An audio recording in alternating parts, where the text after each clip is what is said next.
మీ ఊరు వస్తాను, మీ వాడ వస్తాను, మీ ఇంటిలోకి వచ్చి నిన్ను చంపుతాను అని. నిజంగా ఇజ్రాయిల్ అదే పని చేసింది. మరి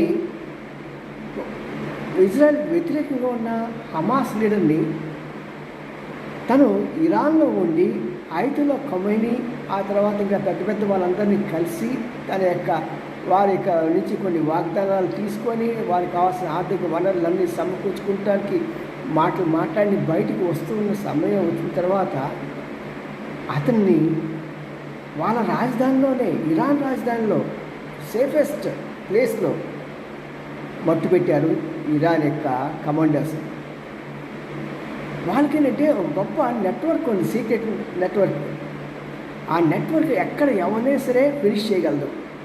మరి ఇప్పుడు పరిస్థితులు ఎలా ఉంటాయి ఏంటో చూద్దాం. చాలా కష్టంగా ఉంటుంది. ఎటు తిరిగినా సరే ప్రపంచానికి నష్టమేమో, జాగ్రత్తగా ఉండాలి.